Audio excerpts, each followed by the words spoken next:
In 2019, we had a little boy called Joe who came really early, and he was born at the Royal Hospital for Women and was then transferred to the NICU. He was really unwell when he was born, and then Joe was transferred because of his cardiac condition, and that's where he passed away after 36 days. We were blown away by the care that we received. The midwives, the NICU nurses, the doctors showed such tremendous care, not only to their patients but also us, their parents, taking extra time to explain things, making us feel really at home in a really awful sort of situation. So obviously losing Joe was incredibly difficult for us both after the long journey we'd had with fertility, and we didn't know whether we could put ourselves at risk of having to go through the same thing again. And then we just realised one day that if we didn't go through and try again, we would never know and we'd always regret it. And we managed to get an IVF cycle in literally 2 days before everything shut down for COVID. Then a few weeks later we realised that Jayne had fallen pregnant with Phoebe. Lisa, our midwife, was actually the same midwife that delivered Joe, so it was amazing to have her there. It was just the most joyous experience ever. When we had Joe, obviously he was really sick, so he was taken away straight away. Phoebe was placed on my chest. We got to have skin-on-skin cuddles straight after she was born, and it was just absolutely magical. We'll never forget that moment, and we're so grateful to amazing Lisa, our midwife, that made us feel so comfortable and safe in her hands. So we decided pretty quickly after Joe passed away that we made a promise to Joe as he was in our arms in his last few hours, that we wanted to do something incredible on his behalf, and we decided that was going to be some form of fundraising.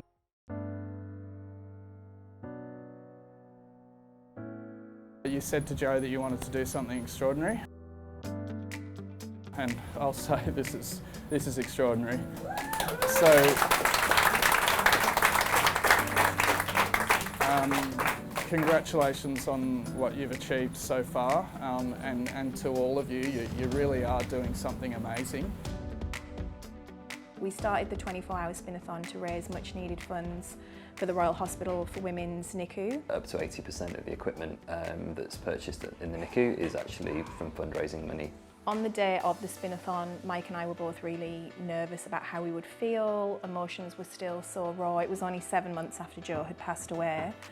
And as soon as we got there, we just felt so encouraged by everyone. All our friends were involved. All of their friends were involved, colleagues, loved ones, people from the hospital, and it was just such a supportive atmosphere the whole time. Raising the 180,000 for the NICU to fund the portable X-ray machine and the humidicrib feels incredible, still does now. We actually have a Facebook page called In Memory of Joe Blackwell, and we get lots of people looking up that page, and we think that it's probably families who have seen the plaque on the humidicrib. So that's a really special thing for us to know that families are searching out more information on Joe because they're so grateful to be using the humidicrib that he funded. We're continuing to fundraise in Joe's name, and we're so excited to have the Spinathon back on Friday the 28th of October this year. To be able to raise money again for the NICU and for Joe's legacy is something that we're really excited about and really proud of. Both Mike and I will be spinning again this year for Joe. We took the graveyard shift. We did the worst shift because we wanted to make sure that we were really doing our bit.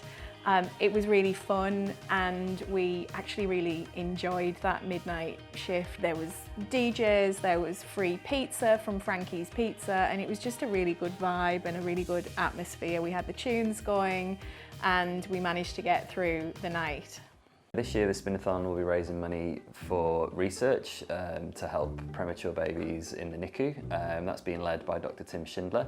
Research is critically important for the babies that we look after in the intensive care. When you consider that some of the babies that we look after can be under half a kilo, the margin for error is really, really small. And it's the research that we did 5 to 10 years ago that's helping the babies that we look after today, and it's going to be the research that we're doing right now that's going to help us look after the babies in the future. Obviously to us, Joe was our entire world, and not many people actually got to meet him because he was so sick. So it's really special to us to know that his legacy lives on. He wasn't just here on this planet for 36 days. He is a big part of the NICU now with the equipment that is there, and he's a big part of people's lives who are getting involved again in the Spinathon in his honour and in his name. Joe! Joe! Who's that? Who's the birdie? Marty. Who's the birdie? Is it Joe? Joe. Joe. Join us on the 28th of October for the 24-hour Spinathon.